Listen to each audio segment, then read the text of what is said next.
Sanju wits Geetha cinema ಪ್ರಚಾರಕ್ಕೆ ನಟಿ ರಚಿತಾ ರಾಮ್ ಬರುತ್ತಿಲ್ಲ ಅಂತ ನಿರ್ಮಾಪಕ, ನಿರ್ದೇಶಕ ಮತ್ತು ನಟ ಆರೋಪಿಸಿದ್ರು.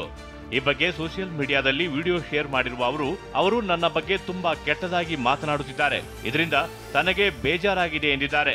ನನಗೆ ನಾನು ತಪ್ಪು ಮಾಡಿದ್ದೀನಿ ಅಂತ ಅನಿಸ್ತಿಲ್ಲ.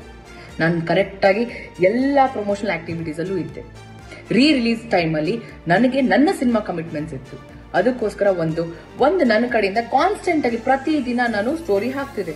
ಲಾಸ್ಟ್ ಮಿನಿಟ್ ಅಲ್ಲಿ ಸ್ಕೆಡ್ಯೂಲ್ ಚೇಂಜ್ ಆಗಿರುತ್ತೆ, ಟೈಮ್ ಚೇಂಜ್ ಆಗಿರುತ್ತೆ. ಇವತ್ತಿರಲ್ಲ, ಇವತ್ತು ಪ್ರೀ ರಿಲೀಸ್ ಇರುತ್ತೆ, ಇವತ್ತು ಇಟ್ಕೊಂಡಿರ್ತಾರೆ ದಿನ. ಇಲ್ಲ ಸಾರಿ ಪೋಸ್ಟ್ಪೋನ್ ಆಯ್ತು, ಇಲ್ಲ ಪ್ರೀಪೋನ್ ಆಯ್ತು ಅಂತ ಹೇಳ್ತಾರೆ. ಇದಕ್ಕೆ ನಾನು ಹೊಣೆನಾ? ಅದಕ್ಕೆ ಕಾರುಗಳನ್ನು ಕದ್ದು ಮಾರಾಟ ಮಾಡುತ್ತಿದ್ದ ಮೂವರಿದ್ದ ಗ್ಯಾಂಗ್ನ ವಿದ್ಯಾರಣ್ಯಪುರ ಪೊಲೀಸರು ಬಂಧಿಸಿದ್ದಾರೆ.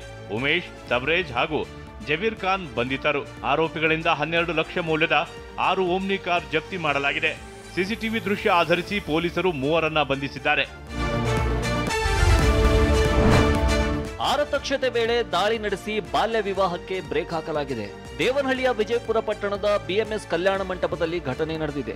17 ವರ್ಷದ ಯುವತಿಗೆ ಬಾಲ್ಯ ವಿವಾಹ ಮಾಡ್ತಿದ್ದಾಗ ಜಿಲ್ಲಾ ಮಕ್ಕಳ ರಕ್ಷಣಾ ಘಟಕ ಅಧಿಕಾರಿಗಳು ದಾಳಿ ನಡೆಸಿ ಆರತಕ್ಷತೆಗೆ ತಡೆಯೊಡ್ಡಿದ್ದಾರೆ. ಸದ್ಯ ಪೋಷಕರು, ವರ ಮತ್ತು ಕಲ್ಯಾಣ ಮಂಟಪ ಮಾಲೀಕರ ವಿರುದ್ಧ ದೂರು ನೀಡಲು ಅಧಿಕಾರಿಗಳು ಮುಂದಾಗಿದ್ದಾರೆ. ಹೊಸ ಬಮೂಲ್ ಅಧ್ಯಕ್ಷ ಡಿಕೆ ಸುರೇಶ್ ಶೀಘ್ರವೇ ನಂದಿನಿ ಹಾಲಿನ ಪ್ಯಾಕೆಟ್ಗೆ ಹೊಸ ರೂಪ ನೀಡಲಿದ್ದಾರೆ. ಕನಕಪುರ ಸುತ್ತಮುತ್ತ ಜೈವಿಕ ತಂತ್ರಜ್ಞಾನ ಬಳಸಿ ಜೋಳದ ಗಂಜಿಯಿಂದ ಹಾಲಿನ ಪ್ಯಾಕೆಟ್ ತಯಾರಿಸಲಾಗಿದೆ. ಈ ಬಯೋಡಿಗ್ರೇಡೇಬಲ್ ಪ್ಯಾಕೆಟ್ಗಳಿಂದ ಹಾಲಿನ ಪ್ಯಾಕಿಂಗ್ ಮಾಡಿ ರಾಜ್ಯದೆಲ್ಲೆಡೆ ನಂದಿನಿ ಹಾಲು ಮಾರಾಟಕ್ಕೆ ಪ್ಲಾನ್ ಮಾಡಲಾಗಿದೆ.